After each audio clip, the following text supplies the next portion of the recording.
Talk about good for the soul.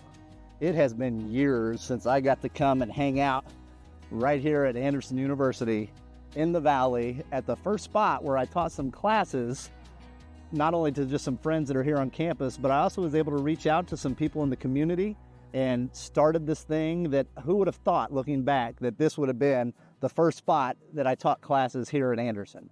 But we went from here to a whole nother environment, a whole nother venue, and we took a lot of steps along the way.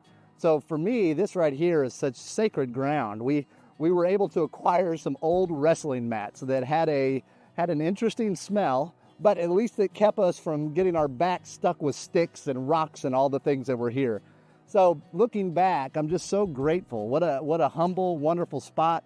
So much history here for the Church of God, and just how it was feeding into something I had no clue at all what would transpire just years down the road. If I had to guess, about 2002, 2003 is when we had the very first trainings right here in the Valley.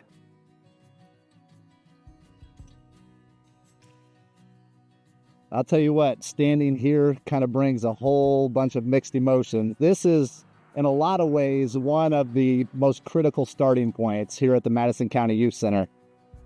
I had the opportunity to work with between 13 and 26 students over a summer as a part-time staff, and they allowed me to teach martial arts to these students as part of their overall treatment plan.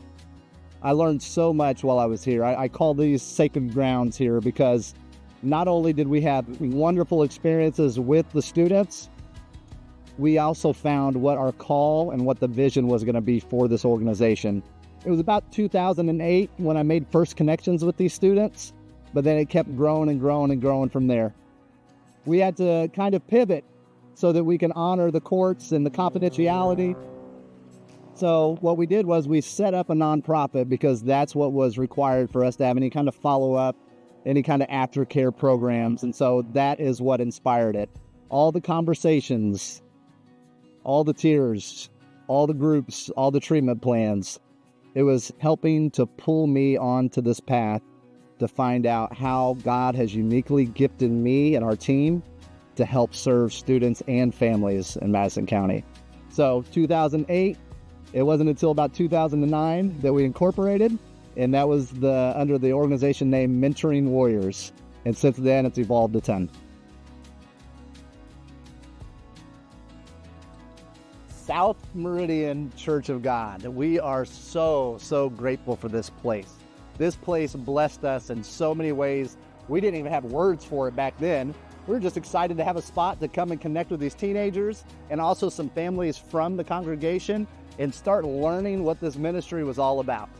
I've made so many connections and friendships that will last a lifetime here. Our old guard, our original black belts, they started training here down in this basement.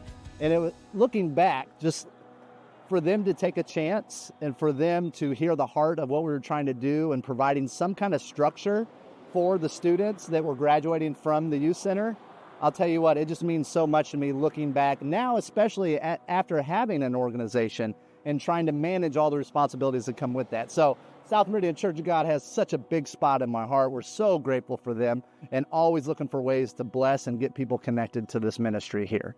I'm super excited to just think about like all the lives that have been touched here in this place. I think about Isaiah when he was just a kid and he would literally 2 or 3 miles on his skateboard to get here, drenched in sweat before class and always bringing his friends. We didn't know it at the time, but he started changing this community for the better here in this sacred space.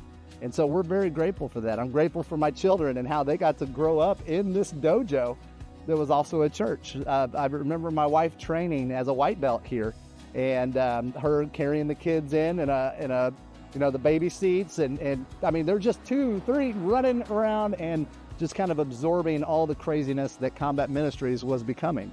And so such a blessing to be able to come back here and just remember and think about all that was done here, all the connections, and how it was the groundwork that was developing. So when I think about the year, that would have been around 2009 with the youth center, but they had actually opened up their doors while I was at AU and trying to find a place. And so my wife and I were able to teach some friends kind of on a more casual basis. So let's say that here, 2004.